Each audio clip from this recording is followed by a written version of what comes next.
Hey guys, how are Good. How are Hey, how you? you? we? Good, thanks for asking.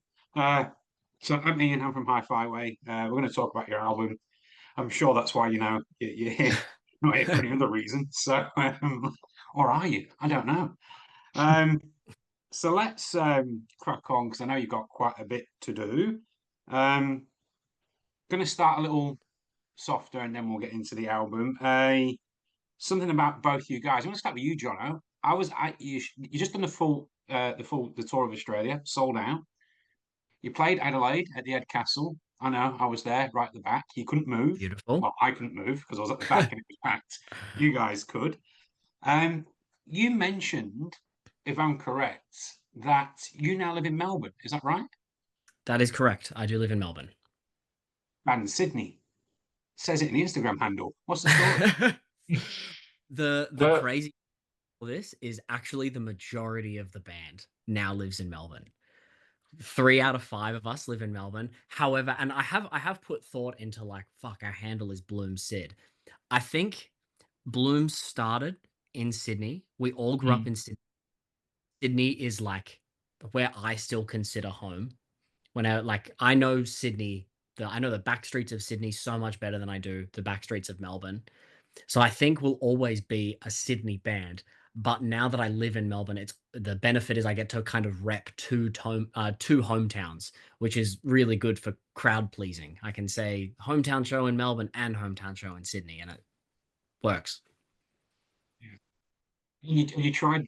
Look, I'm a Port Adelaide fan, but you tried with the whole the Crows are playing the Magpies thing, and thought, oh bless.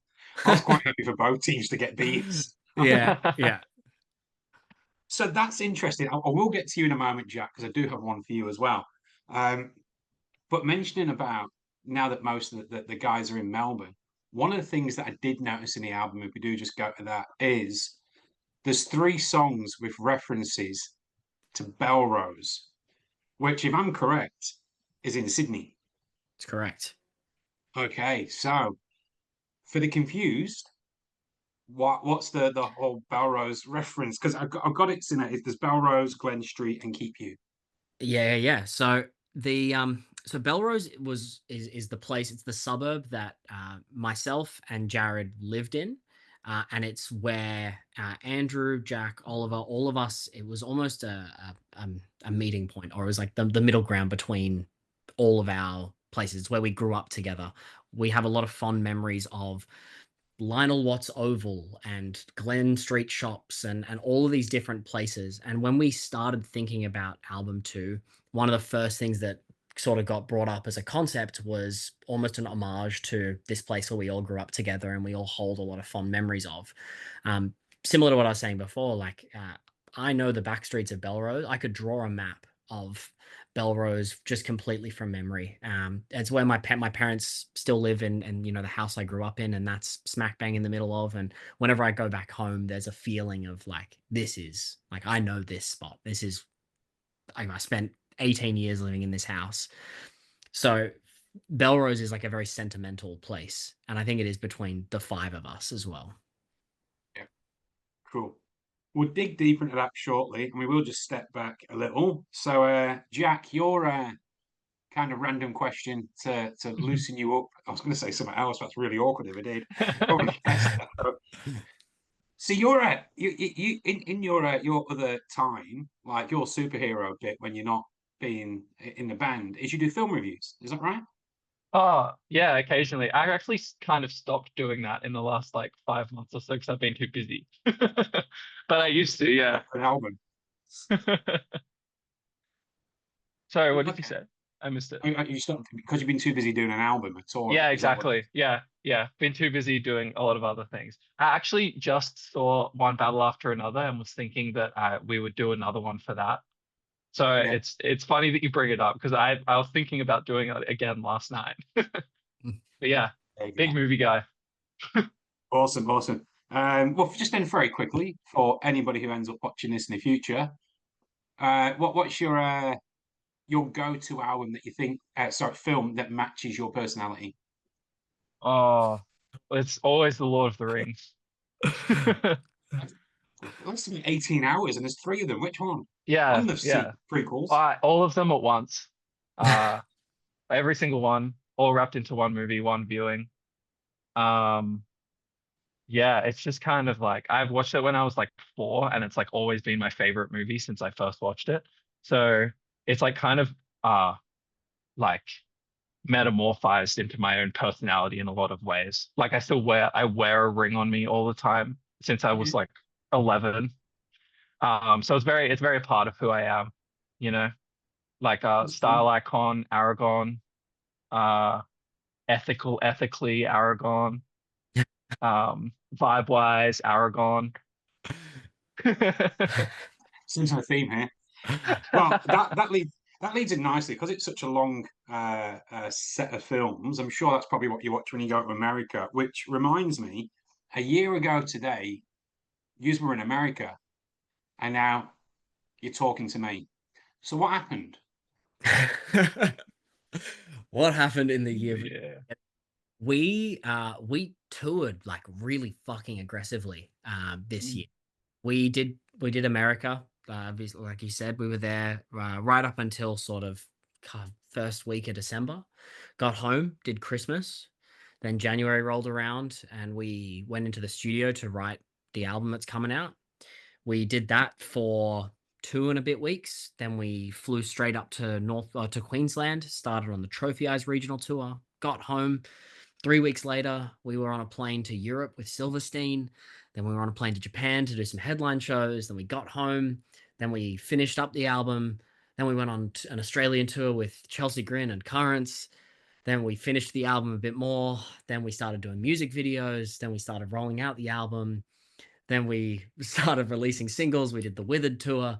And then in 2 weeks, we fly to Europe. And then we go to America. And then we're home for Christmas. Like it has been, I know I blazed through that very, very quickly. But I think when you look back on like the time that has passed, the last 12 months and even, through to the end of this year have just been like by far our most frantic period as a band. And just in terms of being in different places, like our frequent flyer status credits have fucking Oh, it's shot up. skyrocketed. It's awesome. So yeah, we're very fortunate and very lucky to be doing what we're doing, but it does almost all blend into one collective trip that we've taken. Do you feel because we're getting to the point of the album here with this being a second album and how much you've done in these last 12 months and to be honest even a bit before that as well you guys were touring as well. um do you look at each other and go, yes, we've grown, and wow, what the fuck? Yeah, a little bit of column A, a little bit of column B. I think at the end of the day, like whenever we do go on tour, whenever we put our time and focus and energy into something that's Bloom related, we are essentially stepping out of our day-to-day lives. We still have day jobs on the times that we're not on the road, and we kind of band together as a family, and we've been doing it for so long together that it does there is definitely a feeling of like, holy shit, this is amazing, this is incredible. How are we playing to this many people in Cologne in Germany? How are we doing a Mm. song in Tokyo? But I think it does. I think it's those experiences are made tenfold and made better tenfold by the fact that we're all still really close friends. A lot of my highlights from tour are the things that we do on the off days, the conversations that we have or the long drives that we do are almost more memorable to me in hindsight than maybe that incredible show that we played.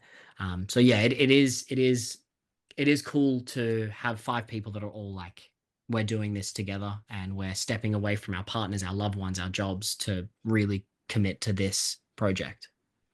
In a lot of ways, sometimes it feels like kind of like not even look because it's felt like everything that we've done has been like a real logical step ahead from the last thing that we did. So it's kind of just like looking down at your feet for a little bit and like not looking ahead. And then just like when you look up, you're like, oh, like way back there, like that was ages ago. Like that Yeah. was so far down that hill. Like, um, yeah, I guess that's like it like feels like it's just kind of like rolling and rolling and rolling, and then like you only get it in like hindsight because up ahead it still looks like like the thing that you're after is always like so far away. But when you just like, stay with yourself in the moment, like look at your feet, you kind of you move along naturally. As you were saying that, all I was thinking was Lord of the Rings and the journeys. Yeah. All I was thinking. So to getting into the album, 11 tracks. We've already mentioned there's obviously a Belrose kind of a bassist that's in there. You've got three guests on there as well. You've got Patrick from Movements, you've got Jack from Void Division, Michaela from Yours Truly. I know, Jono, that you worked on Yours Truly last album as well. So I get the connection that's there. In terms of and you mentioned earlier about the concept, obviously I read the blurb, and I've already written my own review. I just haven't sent it off yet because I was waiting to talk to you guys. The songs themselves, like some of them seem to be about an old relationship, like the Tongue Tied and Glen Street. Some of them seem to be about um, almost moving on, a little bit like I get the impression that Forgive Me Not is that as an example. Or Out of Reach seems to be about not getting what you want, or getting what you want and then realizing it's not what you wanted. A lot of them sort of these are the sort of themes that I get from there. That almost a little, as you mentioned, kind of looking back. Is that the sort of theme you were trying to have? For sure. I think there's like, I think with this album we kind of opened up the concept to something a little bit wider, and we wanted to write about the past, the future, and even have songs that kind of touch on like the present, like Out of Reach, striving for something and getting it and it's shit. I think the title The Light We Chase really encapsulates both that feeling of like looking back and nostalgia and simmering and feeling like you've lost something that was so great that you had in your past, and then also the light we chase is that thing in front of you that you're always striving for, that you can't catch. You're just constantly towards this thing. And I think the album as a whole, when you listen to it, kind of has a little bit of like, I miss the past, I yearn for the future, but confused, I'm conflicted. There's a lot of different things in my life that are pushing me and pulling me, and there's a lot of different, like my upbringing has shaped who I am, and the things that I thought that I wanted maybe haven't turned out the way that I thought they would, whether that's, a relationship, whether that's, personal goals. Even in the album, we touch on, the cost of being in a band. Like a song like With It is very much just written about like, I've committed 8 years to this project and I've given everything that I have to it. And if I give it all up, if I stop chasing that dream, I will lose a part of myself. So yeah, I think it's kind of a roundabout way of answering the question, but yeah, that there's kind of a nod to the past and a nod to the future, and I think right, kind of in the middle of that is that feeling of helplessness. That's kind of the current present emotion. Yeah. Cool. I think a lot of the The past stuff is like being used as a like a coping mechanism in order to deal with like the way that you're interpreting your own future and the way that you're interpreting your own present. It's like you retreat back into who you were because like it worked for you then because you're still alive and like you became who you are now. But it's like a safe, easy thing to go back into and be like this is like who I was, and like these are all the things that I remember, and like maybe if it's like that, like it can be better for in the future. But it's all just like this like coping mechanism for the helplessness that Jono was saying in the now. mm, cool. That's going straight in my review. Thanks, guys. You've just written it for me. Um, there's a couple of other things I want to ask, if I may. One will be about the current video, Tongue Tied. Another one will be about your lyrical. Well, actually, we'll do this now. Actually, lyrically, the way the lyrics are, and then matching with the music, it's not a traditional sense where it's like, verse, chorus, and everything rhymes like a fucking poem. Actually, like a sonnet.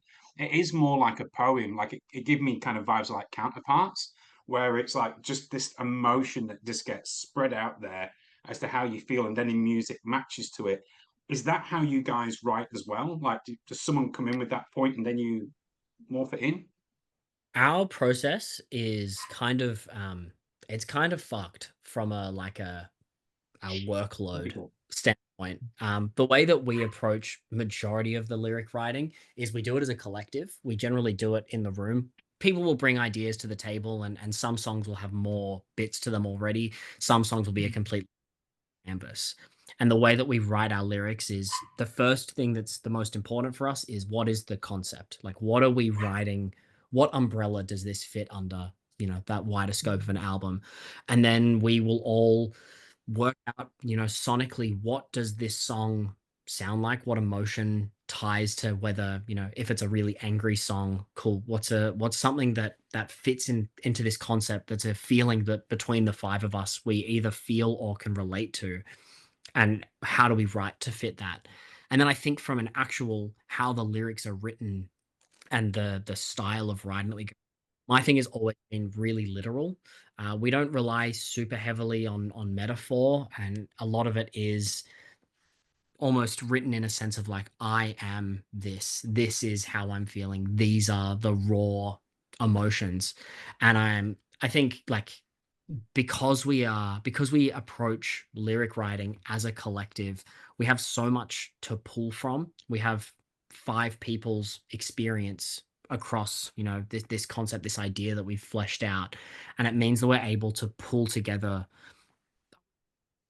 a narrative, but we're able to kind of see how a song will progress. A song like Out of Reach starts with like a feeling of hopelessness and desperation, and by the end, it's like, fuck this, like I'm sick, like I've experienced the song, and at the crux of it, it's like I've consumed so much of this thing, and now I'm sick, like spit it out and get it away from me. Whereas at the start of the song, it's like I'm striving, like I keep reaching. So yeah, I think one thing that we do with our lyrics, and I think something that our fans connect with, is it's just raw emotion. It's not super flowery language for a lot of it, and I think that's what people connect with the Yeah, we most. try and get some storytelling in there as well. Like just in general, like how Jono was saying that like the song starts with you striving for something, then you get it, and it's like this progression of like ideas that come together. Like you still want to tell some kind of story with it rather than just block of Mm. text. And I guess that's where the poetry kind of comes into it as well, because like it's like that's how poems are made as well. Like poems are still telling a story even if they're abstract. Yeah. And you definitely get that through, like, through every song on the album, which then does lead me to um, Tongue Tied, which was the most recent video, and the way that that has been constructed with the kind of, it's not a split screen, but then it is a split screen, and then obviously with the story behind it, which is, well, who's the bad person here? I think Jono. But the based on the lyrics, but how did the concept of doing that video actually come about? I came up with it. I A I don't think very it's you, Jack. You're the movie guy. Nelson. no, we kind of just spitballing ideas, and I just had an idea for mounting a camera in the back of a car and just doing a one take of a couple that are arguing, because the whole song is about that inability to express how you're feeling, fearful of saying the wrong thing, not wanting to deteriorate a relationship, but not wanting to not speak what's on your mind. And I thought having that, like, fly on the wall thing would be really cool. After that, I can take no further credit. It was both Jack and our videographer John Tez that we used for a bunch of stuff, who really fleshed out the concept more, and the two silhouettes interacting and the split in half thing. That was just a natural evolution of the idea. Um, Mm. Credit that the fixed camera, the OJ was you.